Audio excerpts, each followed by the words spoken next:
Namaste. And now, another episode of Tripura Rahasya. It's first thing in the morning, so I can do my announcer voice. Anyway, last time we left off where Parshuram had just encountered Samvarta in the forest and tested him. And he came to the conclusion that Samvarta was a sage because he was unaffected by Parashuram's verbal abuse. Something you should try when you meet somebody who pretends or claims to be enlightened. So then what happened? Falling at the feet of that sage, Parashuram adored him. That's what we should do when we meet a sage. We should fall at their feet and adore them. Why is that? Because they have the greatest wealth, enlightenment. Enlightenment is not something that you can purchase, or fake, or get by any means other than authentic sadhana. And when that sadhana is complete and when it's fully right, enlightenment happens. And it's not something you can do. You can do the sadhana that qualifies you for it, but you can't do the enlightenment itself. That is a blessing by Shakti. So that sage was then happy and filled with compassion towards Bhargava. Then the sage, with a smile, spoke words full of many truths. O Bhargava, you asked me who I am. Listen to this. If you have understood the word tvam, you, your question is useless, like grinding the flour. If you have not understood the meaning of the word tvam, then again, that phrase is useless. What is he talking about? He is talking on the ajata platform. I'm not going to show the chart, don't worry. But you should know by now that ajata is the highest platform of non-duality. And on that platform, there is no difference between I, aham, and you, tvam. So he's saying to Parashuram, if you really understood the meaning of the word you would realize that is the same as the meaning of the word I. And who am I? That's the question. That question was asked by Rāmana Maharishi. And when he would ask it, when he would deploy it in a conversation, his disciples used to call it the Brahmāstra. The Brahmāstra is a Vedic weapon, which is similar to a fusion bomb. It releases tremendous heat and light, and it just like vaporizes everything in its path. So when Rāmana would use this phrase, his disciples would say, oh, now you're going to use your Brahmāstra, because it just blows up the conversation. I mean, what can you say after someone asks that question? Who am I? Because, of course, the answer to who am I is non-explicable. If you can come up with a verbal answer, that's the wrong answer. I've seen workshops where the facilitator has people sit down facing each other and take turns asking each other, who are you? And then that person has to answer. It's crazy. The answer to who am I is not verbal. It's existential. I am what I am, as God tells Moses in the Old Testament. I am what I am. And what I am cannot be explained in words. Why is that? Because if we look at consciousness, really inquire into it, try to understand it experientially, not verbally or philosophically or logically or according to some doctrine or something, but really look into it in our own experience, we find that consciousness is not a thing. It's not a something that can be explained. And I am pure consciousness. Even without an object. If the whole world was destroyed and set to naught, in the beginning there was darkness, right? Then still I would be the same consciousness, whether or not that consciousness has anything to be conscious of. And actually we experience this every night in deep sleep. We can't say that we're unconscious during deep sleep, or we can't say that we're unaware. Let's put it that way. Because in the morning we wake up and we say, oh, I had a really good sleep last night. Isn't it? But if we didn't, if we had some disturbance or some agitation that kept us awake, then we say, oh, I didn't sleep well. How do you know? Because you were aware, even during deep sleep. So that's the thing. There is a state beyond consciousness, which is pure awareness. And that is the primal state. It's called Shivam. Shivam, actually, with a terminating nasal. So in that state of Shivam, where there is no object to the consciousness, there's no boundary to the consciousness either. So if consciousness is boundaryless, changeless, and the root of our existence, then the only answer to the question, who am I, or who are you, is that pure consciousness. And that can't be expressed in words. Consciousness is very interesting because it takes the form of whatever is placed before it, like a mirror. If you take a mirror and you put something blue in front of it, it turns blue. If you put something red, it turns red.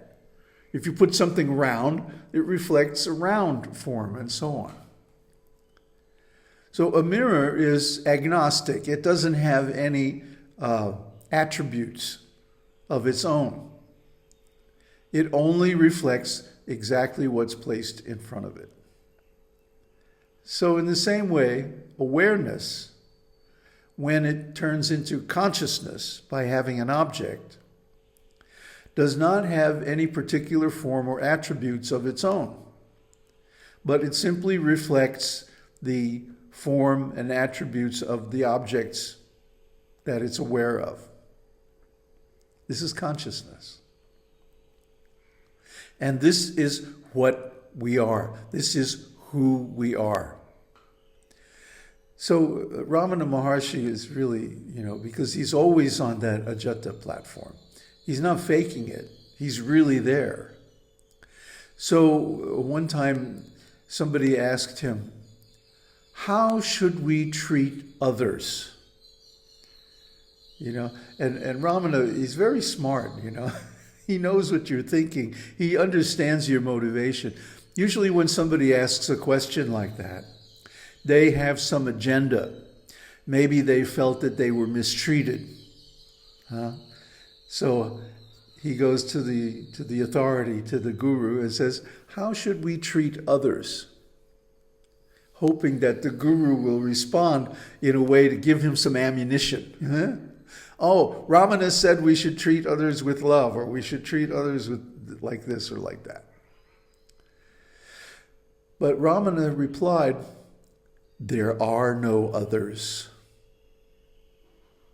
Boom. The Brahmāstra. So what can you say, right? And this is a technique that's often used by gurus to put the student in his place, to find fault with the question itself. Because the question cannot be on the highest platform. It just can't. It's not possible. On the ajata platform, there are no questions. Only on the lower platforms. So when someone comes up with a question or a doubt, that means they are on a lower platform. They're not on the platform of self-realization. So the guru, in order to point this out, will find fault with the question itself. What do you mean, how do we treat others? There are no others. You're simply hallucinating yourself as an individual, and then you're projecting that and saying, oh, all these other people are individuals too. And so then you build up a case that, oh, somebody mistreated me and blah, blah, blah, and blah, blah, blah. This is ego. This is our hallucination of the world. Actually, we don't know what the world is. All we know is what we receive through our senses, isn't it? And maybe we build up a mental model or a mental picture of what that signifies. But actually, we don't know. For example, a dog can hear things and smell things that we can't. Even a humble bumblebee can see into the ultraviolet and see things that we can't. They can sense, many insects and birds can sense magnetism. And that's how they navigate during their, what's that called, migrations.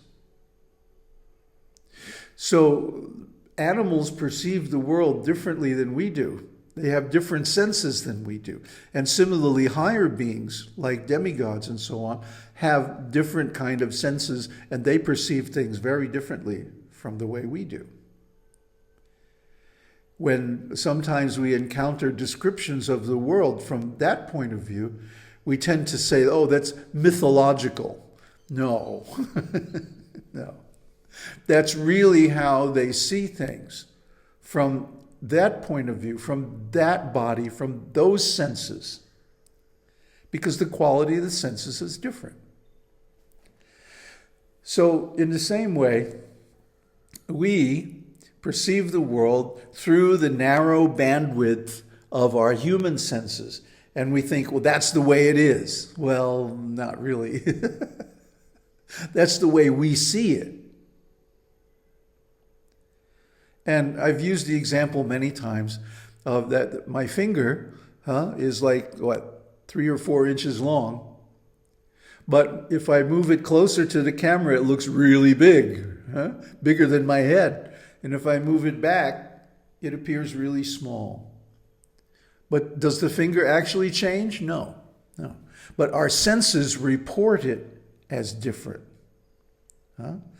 Like in a car mirror or a motorcycle mirror, it says, objects are closer than they appear, right? So the mirror is reflecting in a distorted way. the senses are reporting something in a distorted way. And yes, over time, we learn to correct for some of those distortions, but certainly not all of them. So the world as we perceive it is an illusion, especially in the sense of consciousness. And we perceive that I have my consciousness, and you have your consciousness. So you and I are different and separate, and each of us is an individual. Well, Buddha called this the prime ignorance. Try to understand. So if we really understood the meaning of the word you, the meaning of the word I, the meaning of the word he, them, and so on, then we wouldn't ask this stupid question, who are you? Instead, we would look into our own self and understand, who am I? What am I? And realize that all this other stuff is not the self. That's what Buddha said. The world is impermanent, unsatisfactory, and not self. Why? Because of the fundamental duality of subject and object, consciousness and the things that consciousness perceives. So, in other words, we have to transcend this apparent duality. Actually, there is no duality. Duality is only an appearance in consciousness. And that's caused by Maya, illusion. So there really is no duality. It's just a show. Like there really is no bearded guy sitting in your room talking to you.